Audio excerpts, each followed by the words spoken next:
Hello and welcome. I'm Danette Kubanda, and joining me today for a very special interview is Michele Whetzel. She's the author of So You Want to Start a Nonprofit? Now What? How to Start and Run a Successful 501c3 charitable organization. She has led 3 statewide nonprofits, helped with the startup of 2 charities, and she interviewed more than 60 nonprofit experts across the country to get their insight and cautionary tales for her book. Thank you so much for being with us, Michele. Thank you for having me.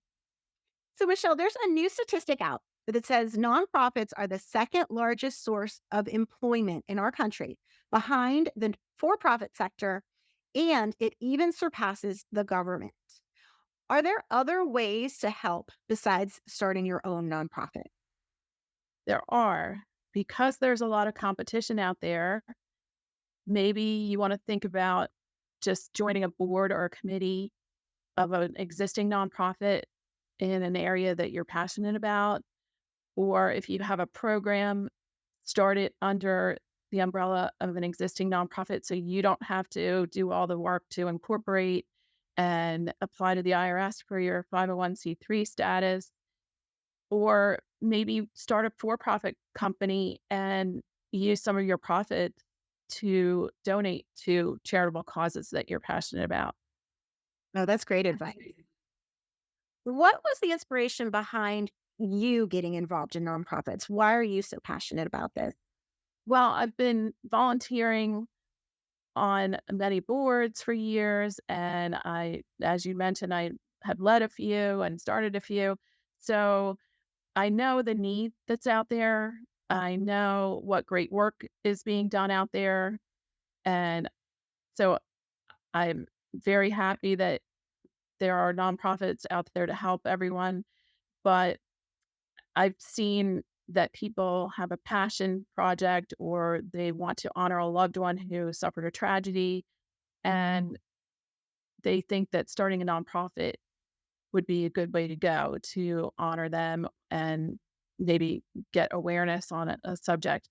But there may already be a nonprofit or many out there doing the same type of work. So it might behoove them to do their homework and look into what is already existing in your area first. That makes sense. What would you say helps your book stand out from some of the other books that have been written about this topic? Well, so I started with the first section is what is a nonprofit and should you start one? And if you determine that you should, or if you're already in an existing nonprofit, how to run it successfully day to day and even grow it. And then the third section is about evolving and how to even dissolve a nonprofit if necessary.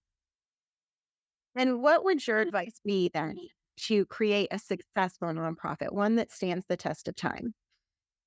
First, do your research and look into the competition and where you may partner with others. Put together a business plan because a nonprofit is a business, and put together a great diverse board. The board runs a nonprofit, not just the founder.